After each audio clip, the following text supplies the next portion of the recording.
The lost child within us. Remember those days when you were a kid who never worried about tomorrow or anything else in life? Let's spend some time with that memory. Do you miss that time in your life? Weren't you always discovering new things? Being thrilled in ways you might now describe as childish. We've all seen kids do things we'd never dare try because we are now adults. But it's important to note the lack of self-consciousness or shyness in younger children when they're around their peers. At that stage, humans find life adventurous and fun because we explore, say and do things without worrying about the consequences, without concern for how we were being perceived.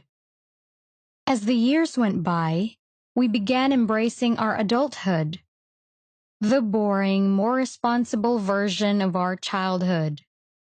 The thing we fail to realize is that adulthood is comprised of adopted ideas, notions, and thoughts that shape how we think about ourselves, other people, and everything else in the world around us. The more the mind learned and was programmed to begin overanalyzing situations, the more life gradually lost its natural bent as a pure expression of joy and fun. Close your eyes and think a moment. At what point did this happen to you? Don't judge yourself, just notice what you're thinking. Unbeknownst to you, you became conditioned by your immediate environment.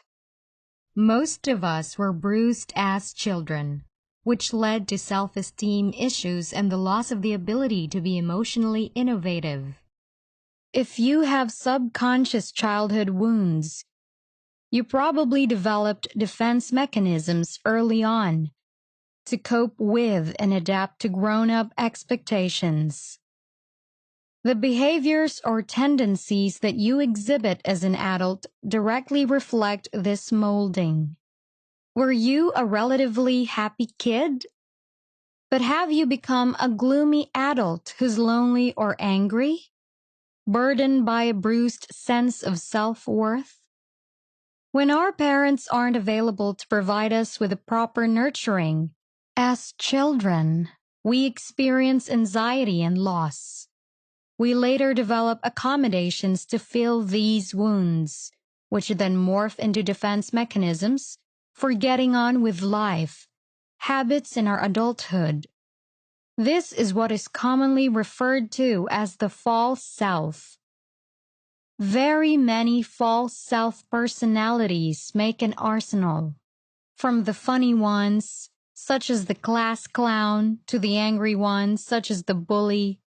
These personas have the ability to convince us we are what we in truth are not.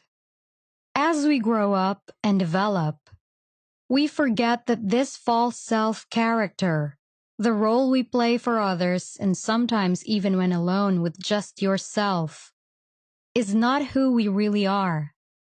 But the mind makes such a habit of being the false self that we take it to be all we are. Nothing more, nothing else. We become so engrossed by the fantasy that we need our mask to continue being safe, even when it is no longer necessary, and even when it's done so much damage to others and to ourselves.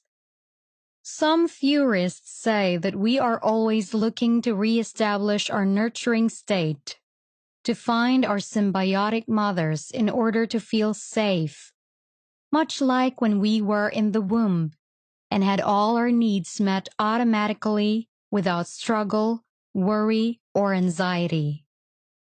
Of course, life isn't about regression and never will be, and that's where false selves come into play. Assumed identities enable us to cope in public, while we secretly burn with our failure to find a state of natural happiness once again. Most of the time, we find ourselves trying to trick others into filling these gaps. We look for mates who we tell ourselves will meet these needs. And when this fails, when these mates are unable or unwilling to meet our every need, to make us feel loved and safe at all times, it becomes the very root of relationship problems. As we come across relationship patterns, we trigger our defenses, and when our false self finds anxiety too much to handle, we fall into what is commonly referred to as primitive defenses. Primitive defenses, as the word suggests, are those defense mechanisms previously mentioned. The ones we developed when we were very young and began to lose touch with natural happiness. They aren't very sophisticated and they don't require a lot of energy to employ. So in our adulthood, when our developed defenses become ineffective, we fall back on our primitive defenses and transform into the innocent child who was wounded in its youth. Here's the kicker. The only way that you can escape and heal the wounds you feel deep inside is to remove the mask of who you think you are and develop your true self, which is an embodiment who is capable and strong, self-sustained, and self-aware. You must learn to get still, especially during emotional storms, to listen to your inner self and figure out how you can use your individual skills to achieve your goal of inner healing. Neither time nor years of therapy can truly fix your problems. It is up to you to fix them by remembering your true self. A realization that instantaneously heals the inner child within you. Oh, happy day!